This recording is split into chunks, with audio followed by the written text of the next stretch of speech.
Danny, thank you so much for joining me today. This is great for me because typically my guests are very immersed in the L&D world, right? The learning and development. They're, instructional designers, CLOs, that kind of thing. But what I think is great is you've got this unique perspective on the restaurant industry, quick service, full service restaurant industry, from sort of just outside of that particular lane. So I think it's important to get that you know that insight, that perspective, especially because over the last couple of years, what I've seen in those industries has been pretty eye-opening, from a talent perspective, a learning perspective, a training perspective, the pressures that these organizations are under, as well as the employees that they have, and trying to keep their brands going and keep their customers happy. So thank you for joining us. And I just sort of wanted to jump right in, and get a sense from you, like right now, you are constantly keeping your eyes on this industry, and what's happening. What in the moment seems to be sort of the biggest thing that's happening, the most interesting change, the thing that everyone's talking about right now. Well, I would say right now the restaurant industry is defined really by trying to figure out what value means, because inflation has in all aspects of our lives really changed the retail what do we pay for the things that we were paying for 2 years ago, 3 years ago, 7 months ago. And the issue with food, especially fast food, is that it's historically been a category defined really by the lower income cohort kind of angle as being the stabilizing factor of the type of guests that go to these. But it's really changed in the last few months because every brand has gotten materially more expensive. And so, McDonald's, this was always kind of the canary in the coal mine situation several months ago when they were on an earnings call and they were talking about how soft the traffic was at that lower end of their barbell, or what they typically see. And so then we thought, well, if McDonald's is losing material traffic from the 45,000 and under group, what does it mean for the rest of fast food? Because generally that's how McDonald's is. They're at the front of whatever trend or thing that's happening, and then they set that pace. And so if they're unsetting the value pace, then what exactly is happening? And so McDonald's is using them as a specific example. Relatively, they are still a really great value within the industry.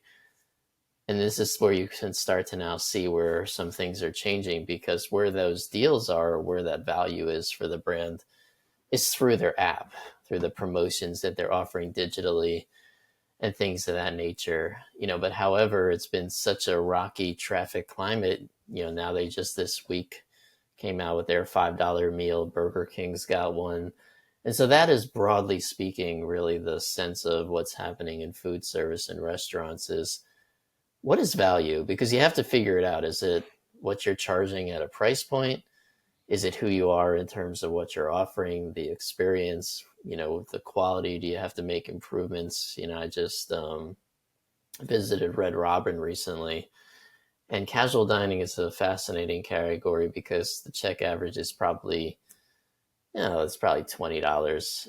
But historically, that's been a category that was always really resonating with consumers because it was just a little bit more expensive, but you got a good experience. And so now they have to ask themselves, okay, well, what exactly is that experience and how different is it? So they've done a lot of improvements to the food, the quality, the size, the abundance, the bottomless. And so that's really what's happening, I would say. And it's taking on so many different forms of trying to figure out, where do you fit in this world where everybody is paying more money for everything? Yeah. Because food is such a habitual thing, right? Well, right. I mean, so my dad was a funeral director, and he used to tell me there's two businesses. It's funerals and food service, that you're always going to be there, right? Ups and downs, whatever, but there's always going to be this need. And it's true, what you're describing. I think I just saw a headline around where, you bring up McDonald's because they are sort of the bellwether there, but you approach a close to $20 value meal on their menu, and suddenly they're starting to see where the market says, okay, that's enough.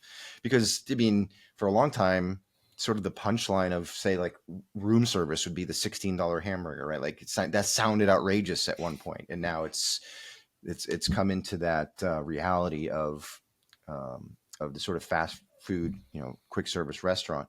And yeah, and so it becomes then, like you say, value. What is that particular brand able to bring to the table if they are going to, like you said, there's a balance, try to do some more lower pricing, but if we're going to keep, focusing on those higher price points, what else are we bringing? Um, it's great to bring that up as a general observation of the industry. It is something that I think everyone's realizing, noticing, impacting them one way or another. So then it becomes, what does that do to these companies, to these brands? And what does that mean for, say, their employees, right? So do you see anything happening as a result, right? There's all these things of, well, what can we do with the product? What can we do with promotions? But do you see any organizations turning to their people and saying, what can we do from an employee perspective to alleviate some of this challenge, to add some value? Do you hear anyone talking about it? Yeah, I mean, the restaurant industry, no matter what phase or era we're in, what's happening. When I got here, we were sort of in this like post recession phase, Mm, and then we got into this really tight labor market phase. But labor is always going to be something that gets talked about in this industry. What's happening now, or at least kind of what you're seeing, is that a lot of this technology that's being, you're talking about kiosks, or, there's even robots that bring the food, or in White Castle's case, robots cooking onion rings. And everyone immediately goes, they're replacing labor. And it's not actually what's happening, because yeah, you can kind of say they're allocating labor because they're just changing where it's located, or they're moving. Because in the case of a kiosk, just to use this as an example, you put a kiosk in the front, you can't keep the same amount of employees in the back. It just doesn't work because the volume is going to change and you're going to end up in a horrible situation. So you end up actually having to hire somebody else. So you're not really saving on labor that way. You're becoming more efficient. You're taking more orders. You're doing a lot more in the upsell and all that kind of stuff, because obviously you could train a frontline employee to upsell and maybe they do it half the time. Do you really have any way to truly track that? Is it true at the drive-through as well? Of course. But the point being that labor is more expensive now. Of course, you could use the California example. You could even use the White Castle example and ask, okay, well, who's in the back that's taking care of this robot? Is right. it a teenager who is a part-time employee? You saw this Chipotle news today. They split their stock 51, which is something that, it's one of the biggest versions of that that's ever happened on the stock market. And there are reasons they did this. Obviously, it kind of opens their investment up to people who can buy a $65 share instead of a $3,000 one. But the other thing that they did through that process was they offered grants to employees who had been there 20 years. And they're also offering employees who are there a full year the chance to buy in Hmm. some respect. And it's kind of interesting thing. I mean, we'll see how many people do it, but you get to now start to see, like, what does the labor look like in a restaurant? Because yeah, you're always going to have this cyclical type of seasonal force of lower paid employees. But in California, to use this, really kind of example that everyone uses now, I mean, the fast food chains are the ones, with X amount of locations that had to start paying $20 an hour basically overnight. Hmm.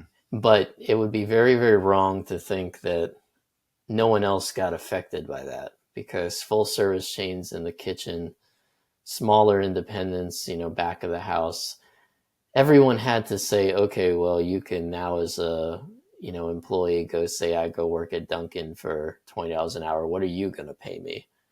And I think that was probably the idea of the lawmakers, even though it's misguided in a lot of places.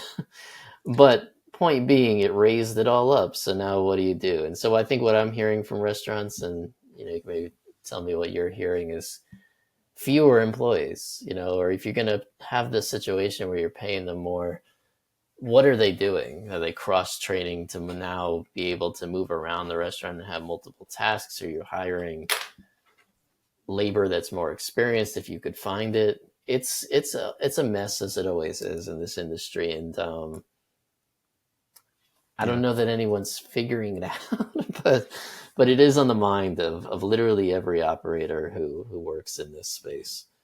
Yeah. I mean, at the end of the day, that the actual hourly rate for labor, it is what it is, and you can't avoid that, and it drives a lot of the other stuff that goes on. But I talked to a lot of different organizations, and look, we keep using McDonald's as the example for good reason, just because of their size, and they're also obviously affected in California, but they've always also there's always been so much more that they've tried to provide beyond the wage, right? And so you have to see then, do these new laws hurt that, where they're unable to do that on the scale that they've done it, and they have to draw that back? I haven't seen that yet.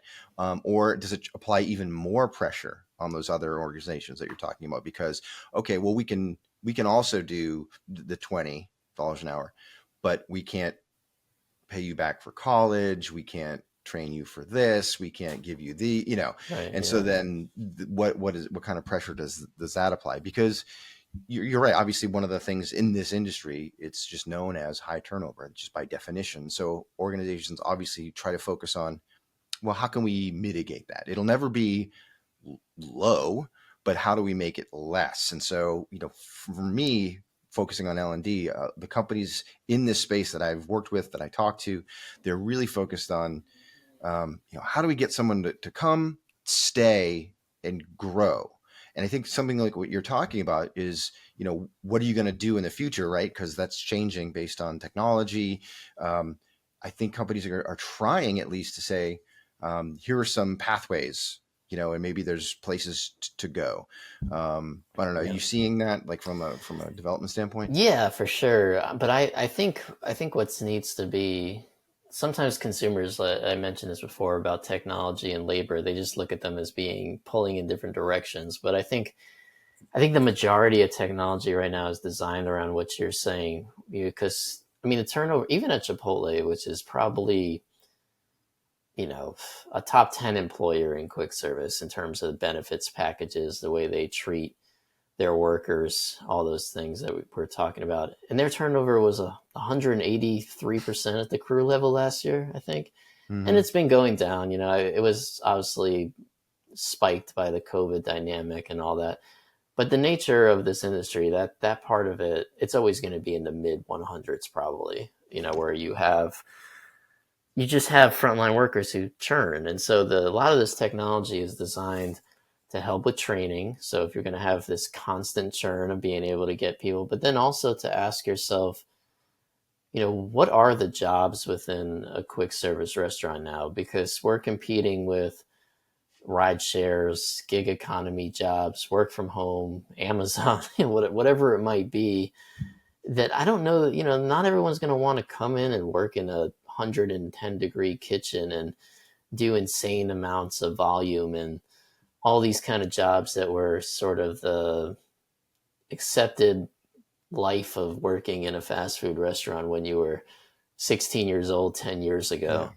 That is just not how this is going to evolve. I mean, if you go into like a Kava now, it's a little brand I like to reference a lot. Is one by my house, and they're kind of the big thing now. But you could kind of see like their work staff. I mean, they do a great job. They do this Academy GM network thing where they're basically using their internal development to develop other leaders to keep them within the system, and open restaurants with Kava employees who have been around and really understand the culture. But just looking at the granular level, you'll see like half of the employees are basically working in a role that you could stick headphones in and and just make bowls, right? Mm-hmm.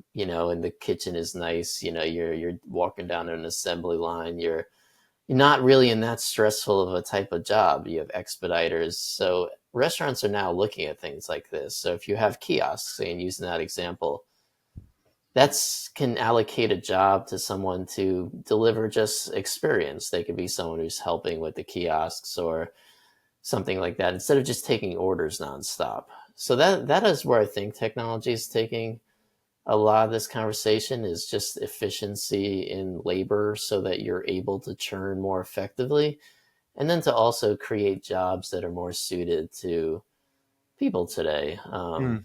And the same is true also of like how they're training and how they're learning. Are they using mobile platforms? Are you gamifying all these little things? I think technology is helping with. It's a much different conversation than just what you see sometimes on like, X or whatever. Oh, And yeah.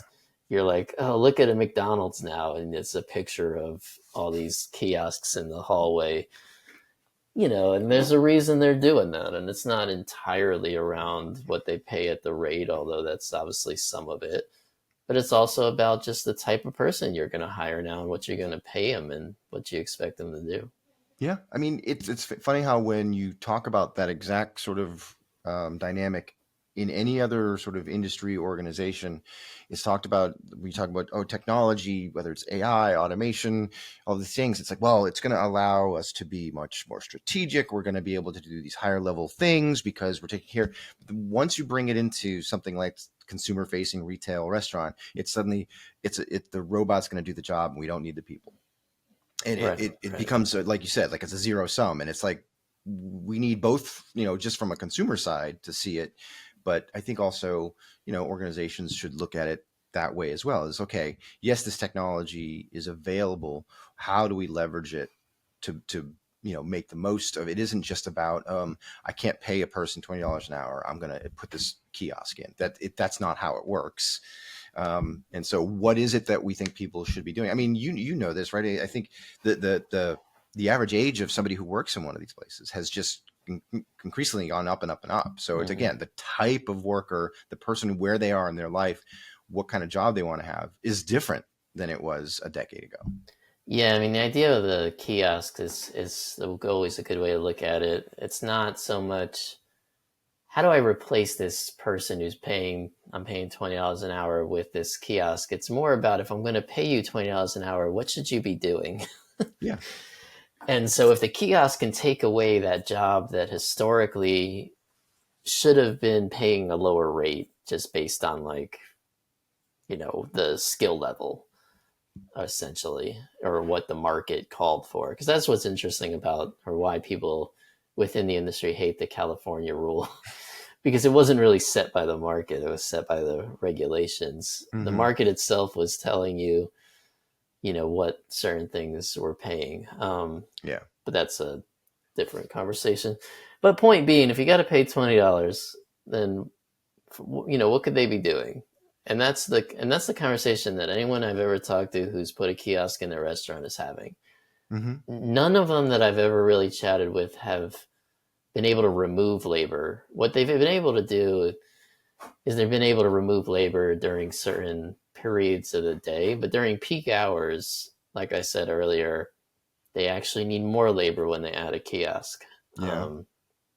So yeah, it's to me that's where this industry is headed. It's sort of a more of like a battle for talent. You look at like the GM level in quick service restaurants, very much the case in full service also. I mean, that's really where you got to try to retain people.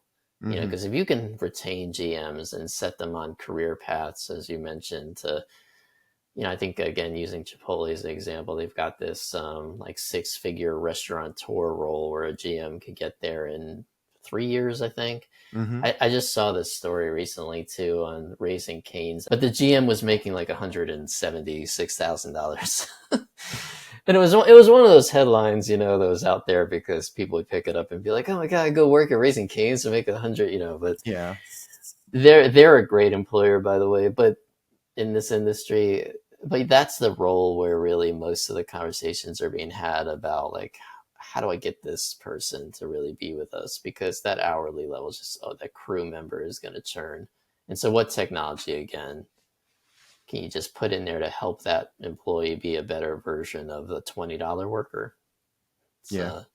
that $20 number is not going to stay in California. No, of course not. Everybody Again, knows that. it's a bellwether, right? Much the way Yeah. you mentioned like McDonald's, and it seems to be where things that happen there tend to trickle. Same thing. Yeah, it's going to become reality for a lot of other organizations. But I will say, the good news is, or the bright light, and I've seen it at the events. I'm sure you have too. That any of the industry events that focus on the workforce, there really is like a desire to um, give people opportunity to grow within the organization, because not only is it great for the employees, but it helps the organization, right? You have got this leadership pipeline of people who understand the brand, who understand the environment and the industry. And I've seen it time and time again, whether it's, quick service restaurant, I've seen hotel franchises, they from the outset, they present the new employees with, yes, we're hiring you for this, but here are all these opportunities. Let's see where you want to go. Let's see what works, and we're going to support you and help you grow.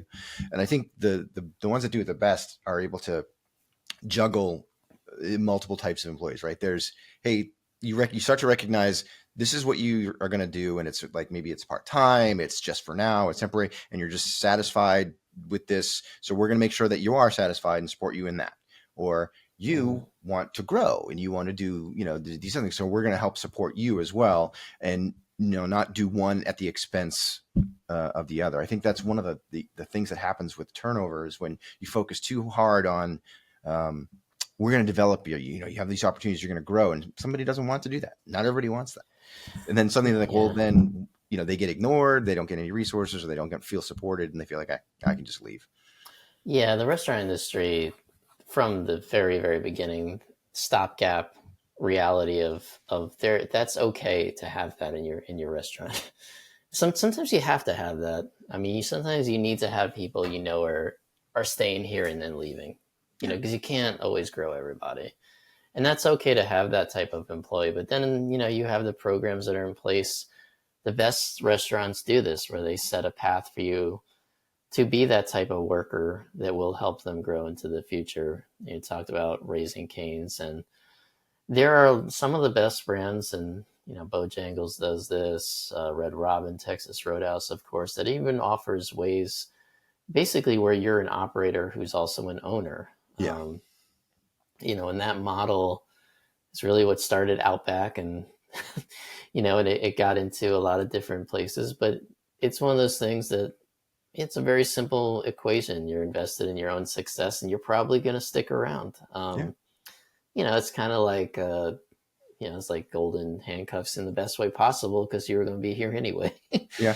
Well, but now you're here and you're getting equity, and right. So. And those brands, they want, they much prefer a franchisor or a franchisee that's, that understands the brand and the business. It didn't just come in and say, I want, I have some money and I want to own a couple of locations or whatever. Yeah. Internal promotion rate is becoming a very buzzy word among operators now. You see this in a lot of those reports that they come out with, on the social reports that they do every year.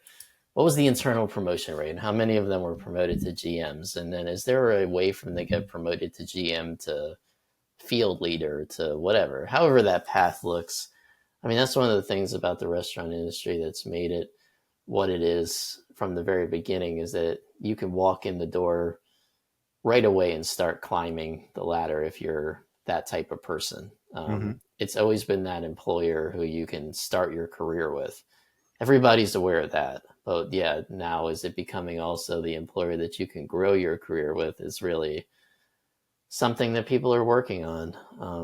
And it's not for everyone, but I do think that more and more brands are offering that path to do so if you so choose. And I think that's a good turn for everybody. And it makes sense if you're going to pay more money.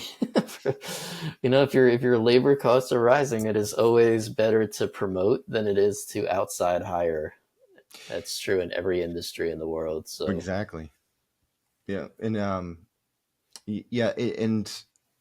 I don't know. I think there's also been, I've noticed, even beyond that, like a lot of the brands that I've spoken to, they just recognize also that, okay, even if people don't grow their career along that full path, for the time that we have them, we want the most from them, right? We want them the most invested and to provide the best. And then if they do decide to move on, they become brand ambassadors, because this particular industry is a consumer industry, very highly brand aware. And so, you want people to go out and have success and look back on their time of wherever they were fondly and talk about that. And I've seen so many of these brands promote the stories of former employees who've gone on to not only great things within the organization, but outside the organization, and say, look, this was sort of a launching pad for you. Yeah, definitely. I think that makes this industry really unique. It's kind of similar to retail on that front. I remember talking to Taco Bell about this once. They were doing a uniform revamp. They were coming out with these really cool uniforms made by some famous street designer or whatever. I don't remember details, but the point of that was that they were hiring people who were fans of the brand.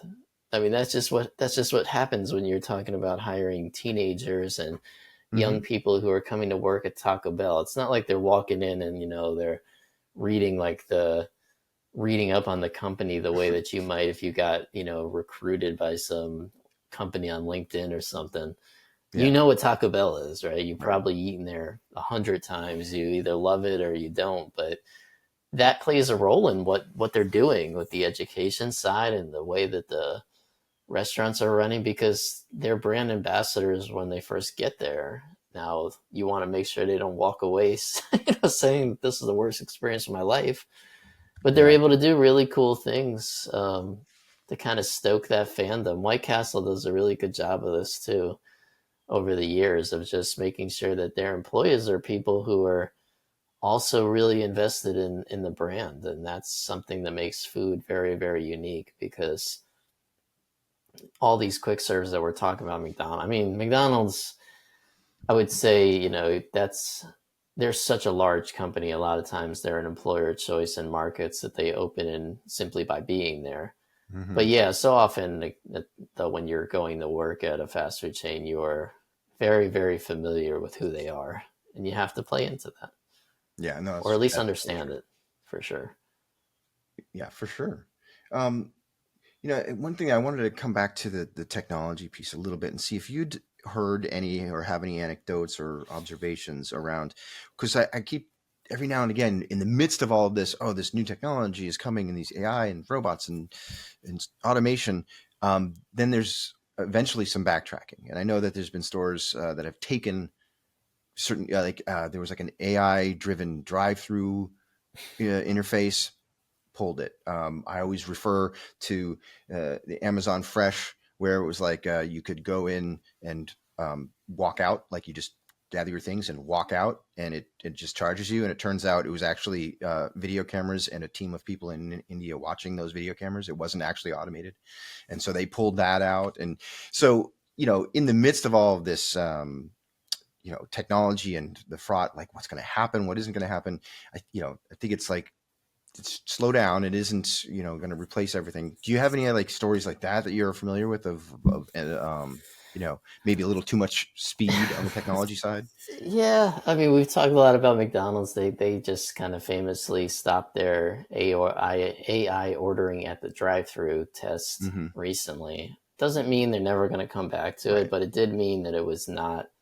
And it was interesting in their case because they were, again, sort of at the front of the line, and then it just didn't work out, for whatever reason.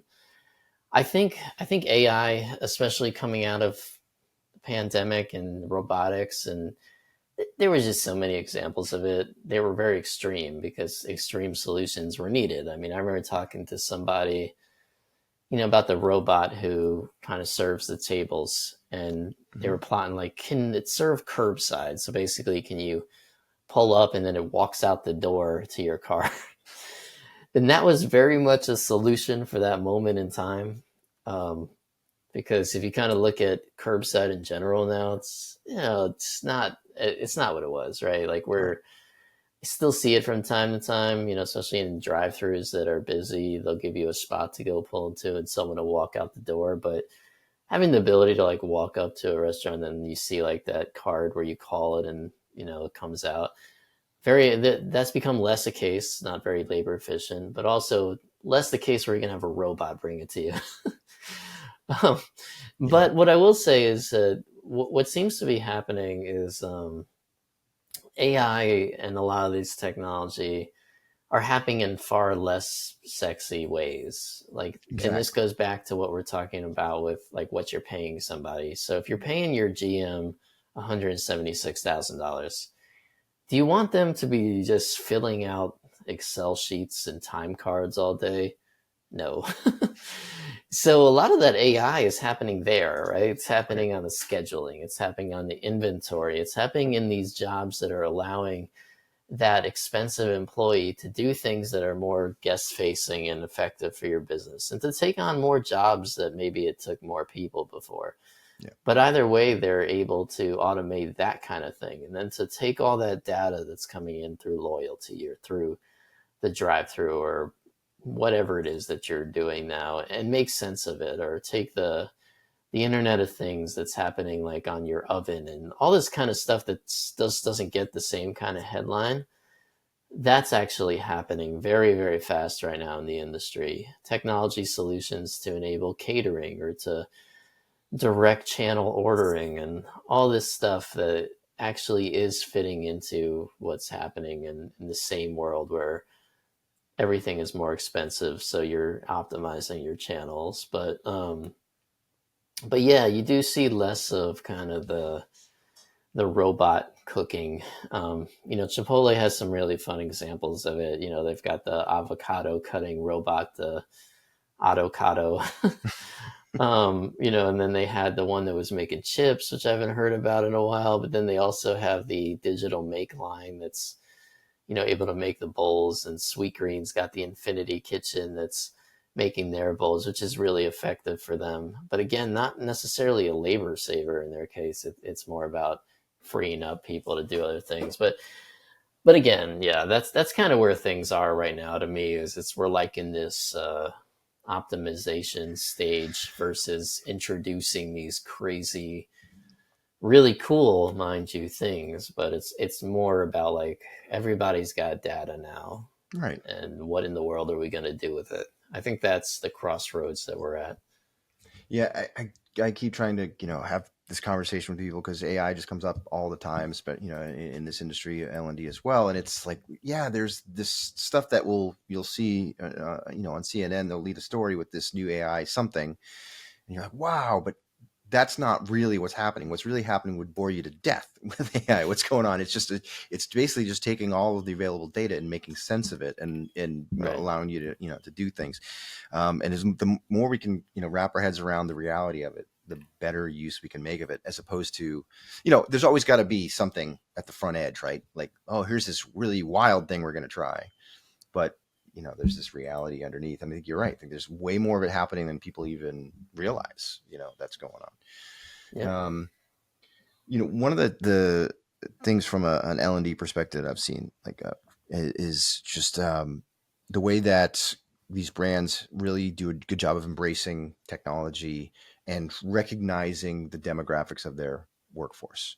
And so like I've seen like Checkers Rally, they do a really great job of creating all this kinds of training and learning, mobile ready, on the phone, very, very TikTok reminiscent, a lot of sort of superhero reference type things, and Dairy Queen does also a really good job with this.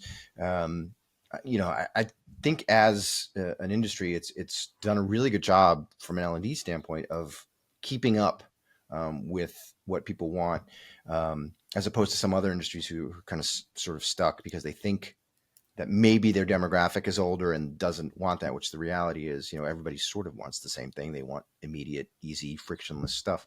Are there any, I don't know, how deep into the L&D side of this stuff you get, but if you talk to a lot of these companies, have you heard any good stuff, anything, you've seen anything interesting as far as Mm. technology goes? Oh man. I mean, I've seen a lot of gamified versions of learning recently. Yeah. Um, God, I had a conversation with someone about this like a year ago, and I can't really remember what they were doing, but I do remember it was cool. They Yeah. had kind of created. I think this was Black Bear Diner. They had created like a basically a community for their workers to both learn and to engage with each other, and then also I think you could use that same platform to then go in and do all your scheduling and that kind of fun thing. But Mm. it was also allowing for like interaction in a certain way that I think in this industry is very valuable to frontline workers. I mean, if you, I had talked to Portillo's about this. They had polled all their employees, and it was like one of the top things that their employees cared about was the like friendships of the staff. And I was like, yeah, no, that's kind of interesting because it's very unique to this industry. Yeah. Really, if you're thinking like, okay, well, if a lot of your labor force is probably between like 16 and 24, and you're hiring a lot of these people, that probably is very important to them on a level that it would not be important at your 9 to 5 office gig, Mm-hmm. in wherever when you're like everybody's in their 30s to 50s kind of thing. Yeah. It really does matter to someone who's 17. It's like they're almost looking at like, okay, I'm going to come work here. Who else is working here? Do they look like me? Do they act like me? Or are we going to hang out?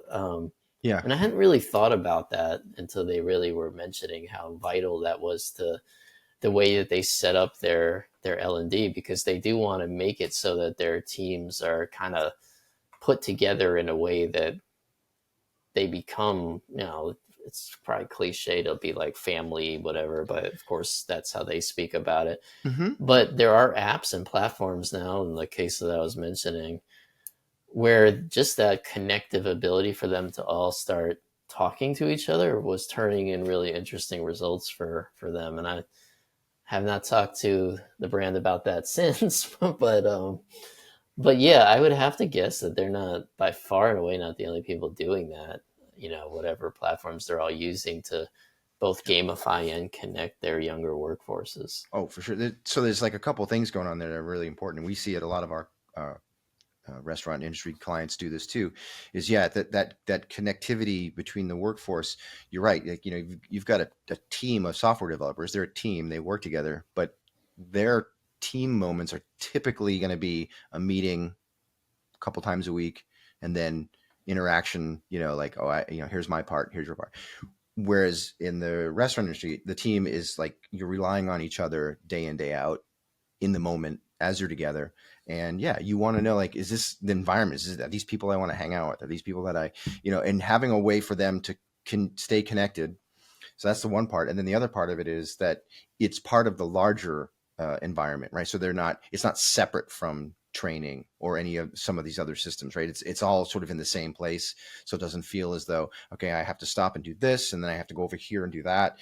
If you can keep it as connected as possible, you can easily and frictionlessly deliver the training, keep people connected, have them work together, have them learn together. It's really about pulling that together. And like you said, there are, the different platforms and apps have all come together, whether it's a platform that does it all or a series of apps that work really well together, trying to pull that stuff all together. Yeah, it's interesting. I mean, the full service restaurant world, I think, especially like independents, have long been sort of defined by this idea that you're like having shift drinks with your employees, and it's both good and bad. But extrapolate that to what food service is like in general, and yeah, you do kind of see a picture of what's an opportunity and a unique reality of what this industry is like, because yeah, you are with your peers. I mean, you work with your peers in restaurants. That's just how this goes. I Mm-hmm. mean, you're both going through the fire of whatever it happens to be. And I think learning wise, shoulder to shoulder training, long how this industry has worked, it is both true now and also just now a part of what's happening, because people want to be able to learn on their own terms. Mm-hmm. They want to be able to access the library materials on the mobile device whenever they're free to do so. So you're both training them in kind of the ways that you always did, but then also realizing how, people are now. But at the same time, if you have a staff, if somebody walks into a kava, and it's just like everyone's miserable or like no one knows what they're doing. Yeah. then Kava's lost already, right? So they're Yep. never, that's just not how that's going to work. And what systems are you going to have, technology wise to help with that? And there are a lot of options now. And I think, and it's a good thing for sure. It doesn't mean that you're not going to have high turnover, because you are. But Like, can you get them up to speed quickly? That's yeah. really where the game is won. Because if you have a miserable, here's a good example. This last one, I'll kind of, so like we were doing this drive-through study that we do every year, Hmm. and Chick-fil-A had this statistic where they were, what was the friendly percentage, basically, like, of our mystery shopper, of going up and being like, what are they friendly? Okay. Hmm. And then it was like, okay, well, then accuracy, speed of service, blah, blah, blah. And so then it ended up being this whole thing where it was like the friendlier they were, the better, speed of service it was. And somebody else like, oh, how's that possible? And it really is not complicated. It's just like, think about it. If that Of was an course. unfriendly employee, chances are they And were going to be it's pretty too long. bad at they were going to be pretty bad at doing whatever their job was. Yeah. They were going to be bad at giving you experience. They were going to be bad at doing, getting the food on time. They were going to be bad at being accurate. Yeah. So friendliness and accuracy was directly tied to strictly the welfare of your employees' well-being.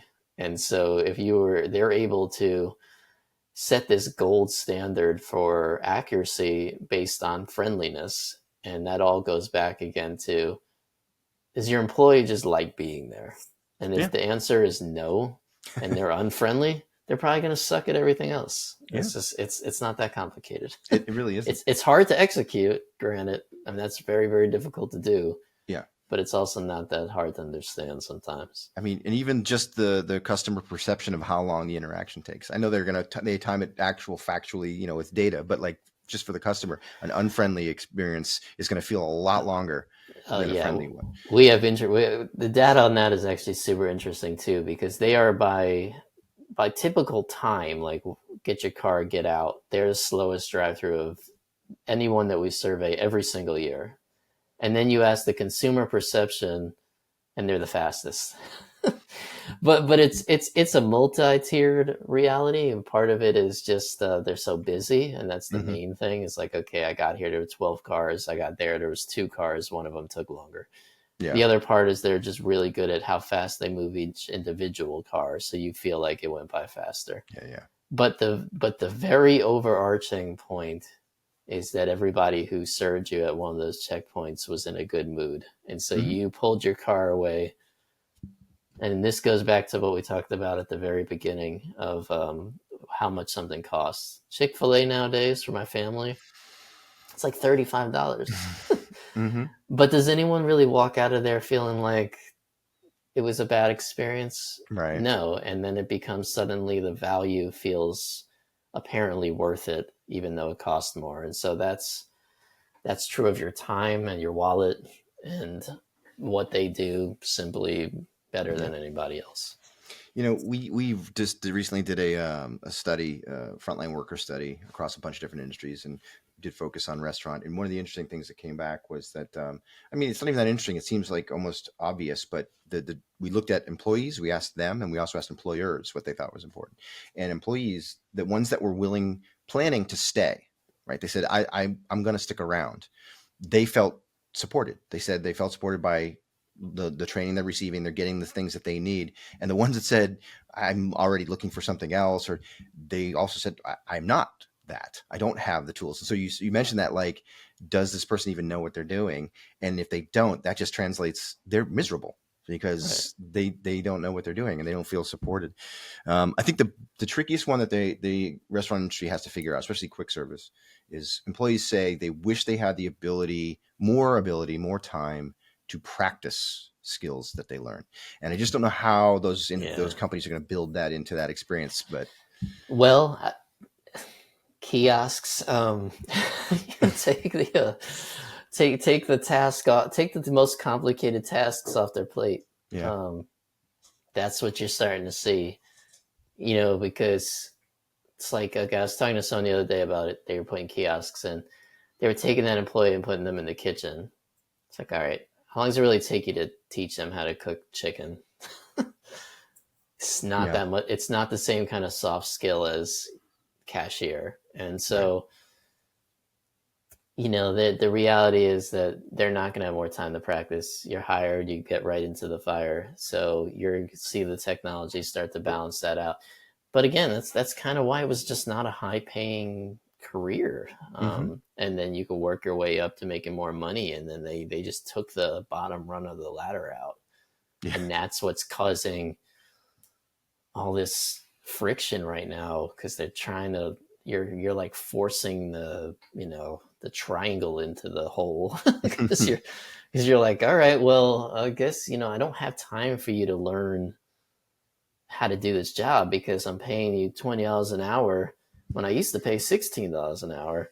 Mm-hmm. And now I got one of you instead of two of you. And that's why you saw the other day, I mean, 10,000 jobs were lost in California in the past few months. And then, we'll see what happens. But yeah, it'll never not be interesting. Yeah. Let's put it that way. So you to wrap this up, I think you bring us to a point where you go, we'll see what happens, right? Because I think there, to me, as much more of an outside observer than you, a couple of real big milestones. You go back, okay, pandemic. I mean, changes everything, right? And then do you survive or not? And the whole idea of delivery and third party and all that. So and we're still dealing with that. And now you've got sort of the whether you want to call it inflation or whatever it is, from the price of the goods to the labor. That's the current sort of seismic change. What do you think, or do you think there's something next, like the next thing that's going to cause something that drastic? Oh God. I mean, you kind of hope not, right? But you have to remember this election year. So that's typically a struggle for restaurants and other retail companies in general, let alone this election. Mm-hmm.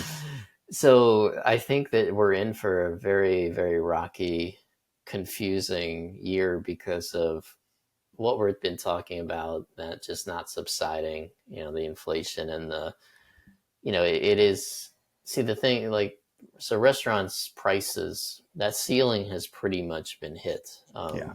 in quick service for sure. So you can't take a lot more of it. But labor's not getting cheaper. So, that's why I think you get these these headlines now about the value wars again with McDonald's and Burger King and Wendy's and so forth. But that becomes kind of a summer storyline. Mm-hmm. But what happens with the election? Because the thing about elections is, from a very uninteresting standpoint, you just can't advertise really. That hurts restaurants and other retail companies because the political ad spend is so enormous, and it'll probably be more enormous this year than ever, especially with all the channels that you can run it through, Mm-hmm. TikTok and so forth. They're like, how do are you going to play in that space? Like, what are you going to do exactly? So I think the ability to own your own data and channels and get people to go direct to order, that's been something we've been striving for years, but will be very, very important in the next few months. And then when somebody does get elected, who knows what that's going to do from a consumer confidence standpoint, Mm. whichever side it happens to fall on, right? This is not a political conversation. It's just the It's just reality of reality. Yeah. it. Something will happen. It's the reality of a bifurcated consumer where you Mm-hmm. have the middle ground holding their retail purchases and the lower slipping, and then a situation where you have a completely divided, candidacy where people, there isn't a lot of softness in the middle between these two candidates. So people are going to either be very, very mad or very, very happy. Yeah. And that very, very mad side, whichever one it is, how does it affect the retail purchasing, including food? And if say it's a new regime, then what kind of labor laws come back? Or are we talking about joint employer stuff again? Mm-hmm. Or minimum wage. There's just so much uncertainty It's on just the gonna, So say, and so I what you're think, predicting is more uncertainty, which is, the only certain thing you can say, right? yeah, I just think this is going to be a very, very crazy political agenda type of year, because the last thing too is just candidates tend to do this when they're running for office down the finish line, and also when they get started, is they take extreme measures on certain things, right? Oh yeah. so what is that exactly? Is it going to be the junk laws, that, or the junk fees that are being taken out in some markets, the tip credit? So yeah, I would just, you gotta gonna have to buckle up a little bit. I can't predict it because I just don't know. It's the regulations of it are going to be so crazy, Mm. and the consumer confidence is going to be so crazy that we really just have no idea what's going to happen. Yeah, it's interesting. I never really thought about how direct an impact this kind of thing has on this industry. I mean, whether it's, the laws, the direct impact like you're describing, or even, you know, these types of companies, these restaurants, these brands, they get used a lot in political ways as, Oh whether yeah, held up as an example or used as a punching bag or whatever it is. And they have no control over that, right? It's like you're just thrown into this mix and your brand gets wrapped up in whatever somebody's talking about. yeah. I mean, people probably don't remember, but when Trump won the first go around, he tried to put a fast food executive into the cabinet. It didn't end up happening. He was a Carl's Jr. and Hardy's guy. But yeah, fast food just got like thrown into this situation, and then there's this council, and so yeah, it just becomes a whole thing. You know, yeah, we just don't know. We just don't know what's gonna happen. I mean, it'll be like you said at the beginning with funeral people. It'll be fine. The industry will endure. It always There's does. a lot of resilience. It's Doesn't not mean like that, this yeah, is yeah. This isn't a doomsday thing, but it might be really good. I mean, who knows? But the yeah, only point is that it's just going to be combustible. But combustible is not always a bad thing, and there will always be winners and losers in this market. That's very much the case right now, and so yeah. that'll be the case whenever whatever happens. Have a plan to be flexible and, have that VUCA approach, that volatility, uncertainty. It's something that, other companies talk about, but probably don't have to deal with so directly as this industry. Yeah. Um, Danny, I really appreciate the insights. To get a real holistic view, sort of the industry and the pressures and the levers that are at work. Because we talk a lot about here about L&D, and we get very focused on the employee and that experience, but we don't often bring into that conversation the things that are pressing on that experience. So I really appreciate your perspective a lot. So thanks for joining us. Yeah, it was fun. Thanks for having me.